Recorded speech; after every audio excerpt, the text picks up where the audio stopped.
Hello students, तो last lecture में हमने 5.2 के 10 क्वेश्चन कर लिए थे। आज हम 11वां क्वेश्चन देखते हैं। आव्यूह सिद्धांत का प्रयोग कर निम्नलिखित समीकरण निकाय को हल कीजिए। अब आता है इसमें आव्यूह सिद्धांत। पहले क्या किया था, सारणिक का प्रयोग करके, यहां से क्या बोलते थे, क्रैमर नियम द्वारा। तो अब हम करेंगे आव्यूह सिद्धांत द्वारा। तो सबसे पहले ये हमें दो समीकरण दे रखी है, 2x - y = -2। दूसरी समीकरण दी है 3x + 4y = -3। तो सबसे पहले इसको लिखेंगे मैट्रिक्स रूप में लिखने पर, मैट्रिक्स रूप में लिखने पर तो इसका मैट्रिक्स रूप क्या बनेगा, यहां से 2 3 -1 + 4 into xy into में xy। अगर इसको सोल्व करें तो यहां पर ये 2x - y ये हो गया, फिर दूसरा ये 3x + 4y और इक्वल में क्या आ जाएगा, यहां पर 2 3, इक्वल में क्या आ गया 2 3। तो अब यहां पर इसको क्या मान सकते हैं हम,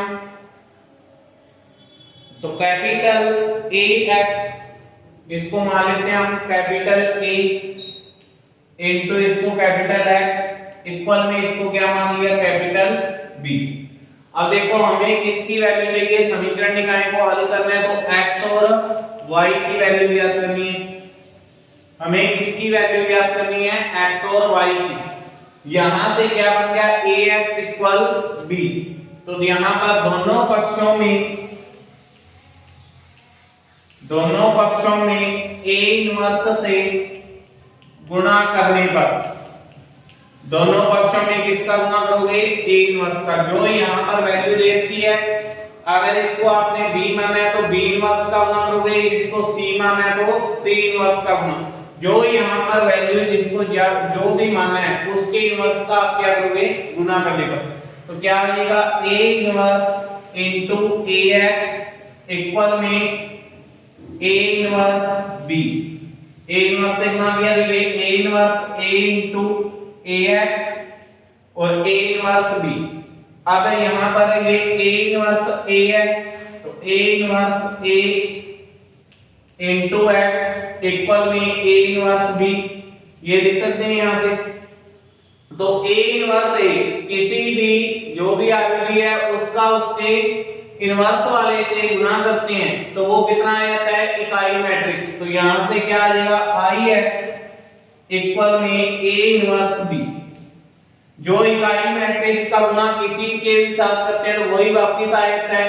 तो यहां से क्या आ जाएगा x equal a inverse b। Equation number first, x equal क्या आ गया a इनवर्स b। x क्या माना है हमने, x और y। x और y की वैल्यू निकालनी है तो हमारे पास b की वैल्यू तो ये है 2 3, लेकिन वैल्यू किसकी नहीं है, a इनवर्स की नहीं है। तो पहले a इनवर्स की वैल्यू निकालते हैं। a की वैल्यू क्या दी है यहां पर हमें, a इक्वल 2 - 1 3 4 मैट्रिक्स दे रखा है। सबसे पहले देखते हैं इसमें सारणिक a का अस्तित्व है या नहीं। अगर सारणिक a का अस्तित्व होगा, ये नॉट इक्वल 0 होगा, तो ही हम a इनवर्स निकाल सकते हैं। तो सारणिक a इक्वल 2 * 4 या यहां ये 2 - 1 3 4 सारणिक रूप में लिखेंगे तो 2 * 4 8, फिर minus -1 * 3, minus into minus plus 3, तो ये कितने आ गए 11, और ये नॉट इक्वल है 0 के। 11 किसके नॉट इक्वल है, 0 के। तो यहां से इसमें a इनवर्स का क्या हो जाएगा, अस्तित्व है। अतः a इनवर्स का अस्तित्व है, अतः a इनवर्स का अस्तित्व है। अब a इनवर्स का अस्तित्व है तो इसके क्या निकालेंगे, a के सबसे पहले सेकंड क्यों निकालेंगे, क्योंकि a इनवर्स इक्वल क्या होता है 1/a का सारणिक इनटू एडजॉइंट, यही होता है। तो सबसे पहले हम इसके क्या निकालते हैं, सेकंड। तो क्या करते हैं, कैपिटल A के सेकंड, A के सेकंड तो कैपिटल ए के सेकंड हमारे पास कैपिटल A11 इक्वल में क्या होता है, पहले -1 की पावर I प्लस J, तो -1 की power 1 plus 1 I plus J ही होता है। फिर यहाँ पर 1 1 यानी ये भी छोड़ दो, ये भी छोड़ दो, फर्स्ट रो छोड़ दो, फर्स्ट कॉलम, तो यहाँ से ये कितना आ गया 4, -1 की पावर 1 प्लस 1 into 4, तो -1 की स्क्वायर -1 into -1 प्लस का 1 प्लस 1 into 4 कितना आ गया प्लस A4। A11 की वैल्यू कितनी आ गई प्लस।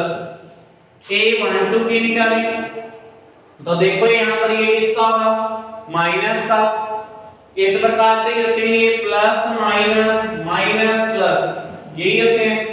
वैसे भी देखें तो क्या होगा -1 की पावर 1 प्लस 2, -1 की क्यूब माइनस का 3 बार गुना हो गया तो क्या आएंगे माइनस। A12 1 2 तो ये कितना रह गया 3, A12 की वैल्यू कितनी है 3। A21 ये भी किसका होता है माइनस का, A21 तो माइनस का 1 माइनस इंटू माइनस क्या हो गया ये प्लस का 1। फिर A22 इक्वल में A22 तो ये किसका रहेगा प्लस का, क्योंकि 22 यानी पावर क्या होगी 4, -1 की पावर 4 वैसे ही किसका है ये प्लस का, तो यहां से इसकी वैल्यू कितनी आ गई 2। अब यहां से क्या करेंगे सेकंडों का मैट्रिक्स, सेकंडों का मैट्रिक्स इसको मान लेते हैं C इक्वल क्या लिखेंगे यहाँ पर A11 A12 A21 A22 value रख देते हैं इसकी 4 -3 प्लस 1 2। ये किसकी वैल्यू है, ये सेकंडों का मैट्रिक्स है। हमें क्या चाहिए सेकंडज मैट्रिक्स यानी A की वैल्यू, तो सेकंडज मैट्रिक्स यहां पे लिख लेते हैं सेकंडज matrix adjoint A, secondary matrix adjoint A equal में C का ट्रांसपोज। इसका क्या करना है, जो सेकंडों का मैट्रिक्स बनता है उसका हम क्या करते हैं उसके बाद त्रिवर्त मैट्रिक्स यानी उसका ट्रांसपोज कर देते हैं। तो ट्रांसपोज करेंगे कितना आ जाएगा 4 -3 1 2। ये किसकी वैल्यू आ गई हमारे पास एडजॉइंट A, एडजॉइंट A की वैल्यू आ गई। अब यहां से किसकी वैल्यू निकालेंगे A इनवर्स की, तो A inverse equal A inverse equal 1/A का सारणिक into adjoint A। A inverse equal 1/A का सारणिक इनटू एडजॉइंट A। A का सारणिक की वैल्यू कितनी है 11, 1/11 एडजॉइंट A की वैल्यू 4 -3 1 2। ये किसकी वैल्यू आ गई हमारे पास A इनवर्स। अब यहां पे वापस आओ समीकरण 1 पे, समीकरण 1 में A इनवर्स की वैल्यू रख देते हैं। तो समीकरण 1 में A इनवर्स का मान रखने पर, तो समीकरण 1 में क्या करते हैं A इनवर्स का मान रखने पर, तो देखो यहां पर वापस समीकरण 1 से, समीकरण 1 से देखो यहां पर x की वैल्यू क्या है स्मॉल x स्मॉल y, ये लिख दी। फिर A इनवर्स की वैल्यू कितनी है 1/11 इनटू 4 1 -3 2 4 1 -3 2 इनटू b की वैल्यू यहां पर कितनी है 2 3 2 3। अब इसको सोल्व करेंगे x y 1/11। अब इनका मल्टीप्लाई करते हैं, 4 का मल्टीप्लाई 2 के साथ 4 × 2 8, फिर 1 का मल्टीप्लाई 3 के साथ 1 × 3 3 8 + 3। अब -3 का मल्टीप्लाई 2 के साथ माइनस के 6, फिर 2 का मल्टीप्लाई 3 के साथ, तो ये कितना आ जाएगा यहाँ पर प्लस के 6, तो -6 + 6 ये यहां से कितने हो जाएंगे हमारे पास सॉरी यहाँ पर ये क्वेश्चन में कितने दिए -2, तो ये भी कितने हो जाएंगे -2। तो 4 - 2 -k, तो यहां से ये हमारी वैल्यू इसमें कितनी आई थी 4 1 -3 2, a की वैल्यू से ज्ञात किया वो तो इसमें, तो देखो यहाँ पर ये लिख रहे थे -2 थे, हमने गलती से इसको क्या लिख दिया था +2। तो अब देखो यहाँ पर 4 × -2 -k, फिर 1 × 3 3, फिर -3 × -2 +k 6, फिर 2 × 3 +k 6। तो यहां से ये कितने आ जाएंगे इसमें 1/11 small x small y -k +3 -k 5 6 + 6 + k 12। तो x y अब यहां पर ये 11 भागने हैं, तो उधर भी इसका क्या करेंगे इसमें भाग कर देते हैं।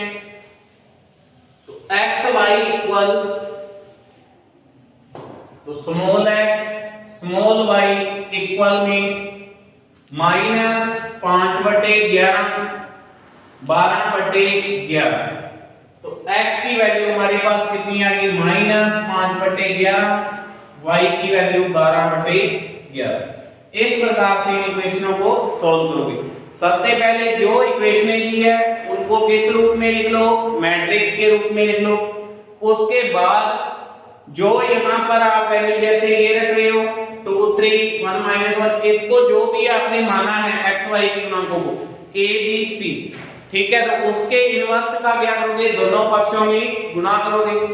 उसके बाद उसका इनवर्स ज्ञात करोगे, पहले देखोगे उसका अस्तित्व है या नहीं, अगर उसका अस्तित्व है तो उसका इनवर्स वैल्यू ज्ञात कर लोगे।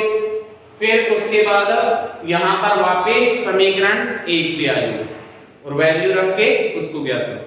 इसका सेकंड पार्ट है वो इसी तरह है, वो भी 2/2 गई है, दो ही अचर पद दिए हैं x और y, वो सेम करोगे। थर्ड देखते हैं इसका, थर्ड में दिया है x + y - z = 1, ये इसका फर्स्ट पॉइंट था। थर्ड में देखते हैं x + y - z = 1।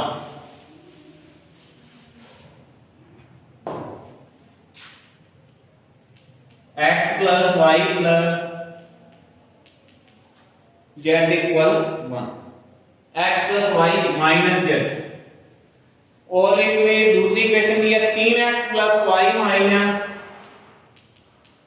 2z equal में प्लस के 3 x - y - z इक्वल में माइनस का 1, ये दे रखा है। तो देखो सबसे पहले क्या करोगे इसमें मैट्रिक्स के रूप में लिखेंगे, इसको किस रूप में लिखेंगे मैट्रिक्स रूप में। तो मैट्रिक्स रूप में लिखने पर, मैट्रिक्स रूप में लिखने पर तो क्या आ जाएगा मैट्रिक्स रूप इसका 1 1 -1 3 1 -2 1 -1 -2।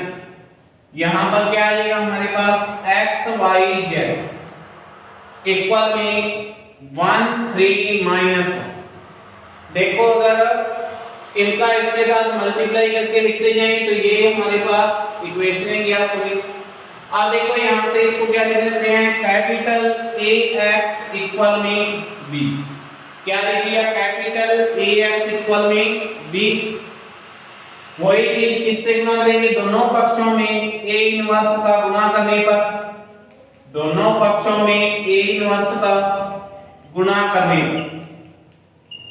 तो A इनवर्स का गुणा करते हैं तो A इनवर्स AX इक्वल में A इनवर्स B।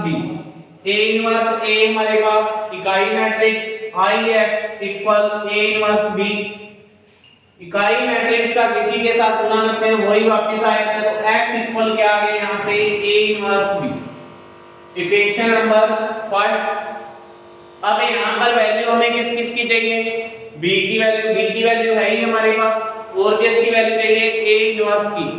तो वही चीज यहां से क्या दिया हमें मैट्रिक्स ए की वैल्यू 1 1 -1 1 1 -1 3 1 -2 3 1 -2 1 -1 -1। ये देखकर सबसे पहले इसका देखते हैं सारणी ए ज्ञात करेंगे। सारणी ए का अस्तित्व है या नहीं, क्या ज्ञात करेंगे? सारणी ए।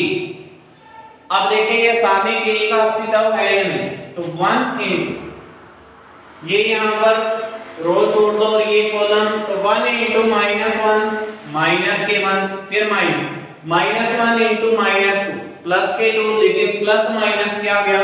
-2 फिर -1 × 1 यहां पर है तो ये यहां पर कॉलम छोड़ दोगे, ये रो छोड़ दोगे।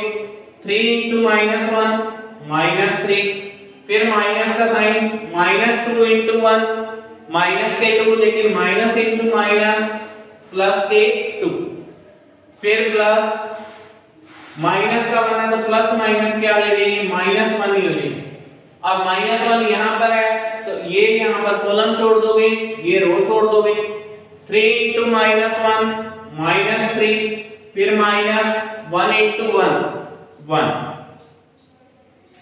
तो 1 × -3 -1 × -3 प्लस 2 माइनस का 1 फिर -1 × -3 -1 माइनस के 4 तो -3 minus × minus plus 1 minus × minus plus के 4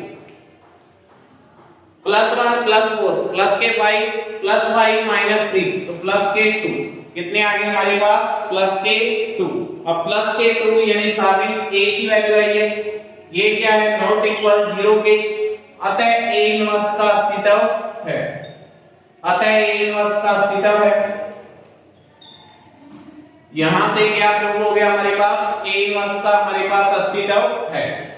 अब देखो ए इनवर्स का अस्तित्व है तो इसके क्या निकाल लो? सबसे पहले सेकंड, तो सेकंड निकालते हैं इसके। कैपिटल ए के सेकंड,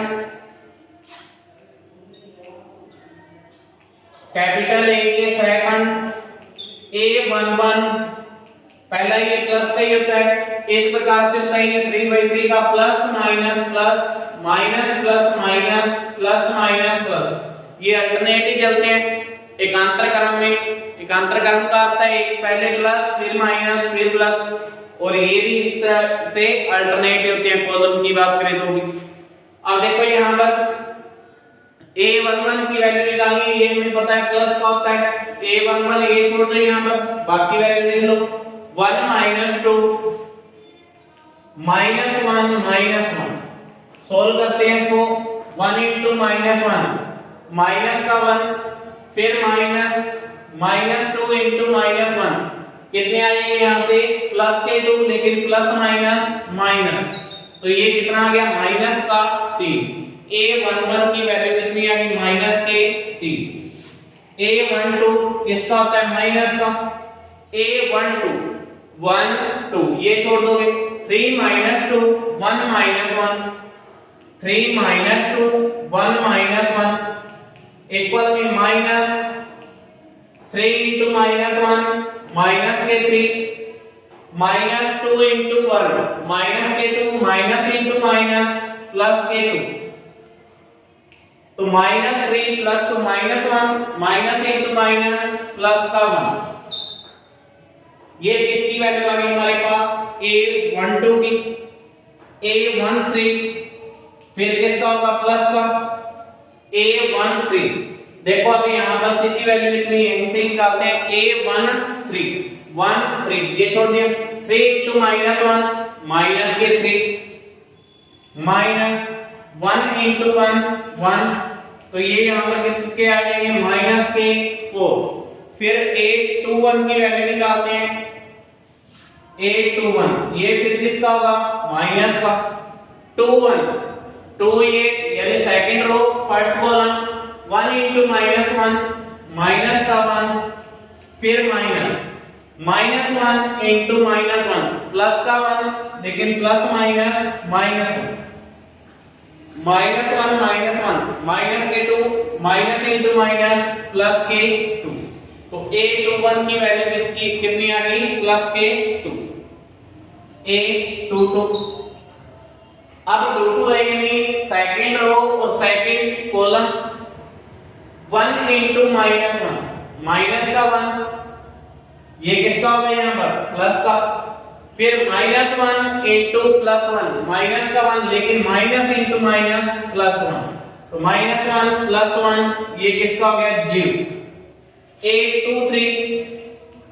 फिर किसका होगा माइनस का a23 तो 1 इंटू -1 -1 फिर माइनस का साइन 1 इंटू 1 ही होगा माइनस इंटू माइनस प्लस के 2 a23 की वैल्यू कितनी आ गई हमारे पास प्लस के 2 a31 31 यानी थर्ड रो फर्स्ट कॉलम तो 1 इंटू -2 माइनस के 2 ये किसका होगा प्लस का, फिर -1 इंटू +1 माइनस के 1 माइनस इंटू माइनस +1 तो ये कितना आ गया माइनस का 1 a31 की वैल्यू किसकी आ गई माइनस के 1 a32 इक्वल 3 2 1 -2 -2 फिर ये माइनस का होगा तो -2 माइनस 3 2 ये -1 इंटू 3 माइनस के 3 माइनस इंटू माइनस प्लस 3 तो -2 plus 3 plus 1 plus minus minus 1 तो ये किसका आ गया माइनस का 1 a33 किसका होगा प्लस का 3 3 1 इंटू 1 1 1 माइनस 1 इंटू 3 3 तो 1 माइनस 3 किसके आगे माइनस के 2 ये किसकी वैल्यू आ गई a3। अब हम क्या करते हैं सहखंडों का मैट्रिक्स ये वैल्यू बड़ी रहने देते हैं सहखंडों का मैट्रिक्स लिख लेते हैं यहां पर सहखंडों का मैट्रिक्स C इक्वल क्या आ गया सहखंडों का मैट्रिक्स a11 -3 a12 प्लस का 1 a13 माइनस के 4 फिर a21 प्लस 2 0 a23 प्लस के 2 फिर उसके बाद -1 माइनस के 2 ये क्या आ गया सहखंडों का मैट्रिक्स। अब इसके बाद देखो सहखंडों का मैट्रिक्स आ गया तो हमें क्या चाहिए सहखंडज मैट्रिक्स यानी एडजॉइंट A की वैल्यू निकालनी है। एडजॉइंट A कैसे आएगा जब इसका हम क्या कर देंगे सहखंडों के मैट्रिक्स का ट्रांसपोज यानी परिवर्त मैट्रिक्स निकाल लेंगे तो एडजॉइंट A इक्वल C का ट्रांसपोज यानी यहां लिखोगे सहखंडज मैट्रिक्स C ट्रांसपोज करोगे ये row first column second row second column इस प्रकार से रो किसमें चेंज होती है कॉलम में और कॉलम क्या बन जाते हैं रो -3 1 -4 2 0 2 -1 माइनस के 2 ये किसकी वैल्यू आ गई हमारे पास एडजॉइंट A। अब A इनवर्स इक्वल 1/A का साधक इनटू एडजॉइंट A के साधक की वैल्यू कितनी है 2 तो 1/2 एडजॉइंट A -3 2 -1 1 0 -1 -4 2 माइनस के 2 ये किसकी वैल्यू आ गई हमारे पास A इनवर्स की। अब चलते हैं समीकरण 1 में तो समीकरण 1 से x इक्वल क्या था A इनवर्स B यही था हमारे पास। तो समीकरण 1 से x की वैल्यू क्या थी small x small y small z equal A inverse की वैल्यू कितनी है 1/2 -3 2 -1, फिर 1 0 -1, उसके बाद -4 2 -2। इसकी वैल्यू b की 1 3 -1 1 3 -1। सोल्व करते हैं इसको। x y z equal 1/2 -3 into 1 minus के 3 2 into 3 6 -1 into -1 प्लस के 1। सेकंड रो का करते हैं 1 into 1 1 0 into 3 0 -1 into -1 प्लस का 1। फिर -4 into +1 -4 2 into 3 6 -2 into -1 प्लस के 2। तो देखो यहां से इसकी वैल्यू क्या आ गई, x y z equal matrix में देखते हैं x y z इक्वल 1/2 -3 +6 और +1 प्लस के 7 7 -3 4 1 + 0 1 1 + 1 2 -6 + 2 8 8 -4 4। तो x y z इक्वल, अब यहां पर ये दो भागने हैं तो इनका भाग लेते हैं 4/2 2/2 4/2। तो x y z इक्वल 2 1 2। तो x की वैल्यू कितनी आ गई हमारे पास 2, y की वैल्यू 1 और z की वैल्यू भी 2। इस प्रकार से आव्यूह सिद्धांत द्वारा आप क्वेश्चन सोल्व करोगे। तो x की वैल्यू हमारे पास कितनी है, ये यहां पर 2, y की वैल्यू 1 और z की वैल्यू 2। इसी प्रकार से 11वें का फोर्थ पार्ट स्वयं करोगे। 12वां क्वेश्चन है, सिंपल ही है, a का वैल्यू इसमें बोल रखी है, a इनवर्स हमें ज्ञात करना है और समीकरण निकाय सोल्व करना है। a इनवर्स आपके पास पहले हो जाएगा, समीकरण निकाय जो दिया होगा उससे a ही बनेगा, यही बन रहा है 1 - 2 0। तो ये स्वयं करोगे। 12वां क्वेश्चन सिंपल क्वेश्चन है। 13वां क्वेश्चन आव्यूह दे रखा है, उसका आपने गुणन करना है और फिर समीकरण निकाय को हल करना है। पहले तो दो आव्यूह दिए होंगे, एक को a मान लोगे, एक को b मान लो, फिर उसका क्या करोगे, गुणा करोगे। गुणा करने के बाद वही चीज 2 का गुणा किया है a b इक्वल, यहां पर आपके पास जो भी आएगा कुछ तो वैल्यू आपके पास यहां पर आएगी। उसके बाद आप इसमें जो a है इसके a इनवर्स का गुणा कर दोगे और बाकी सेम जो पीछे से कर ही रही है हम क्वेश्चन, पहले वाला उतना ही होगा और कुछ नहीं है इसमें। तो 13 तक क्वेश्चन आप स्वयं करोगे। बाकी क्वेश्चन 2 क्वेश्चन है जो नेक्स्ट लेक्चर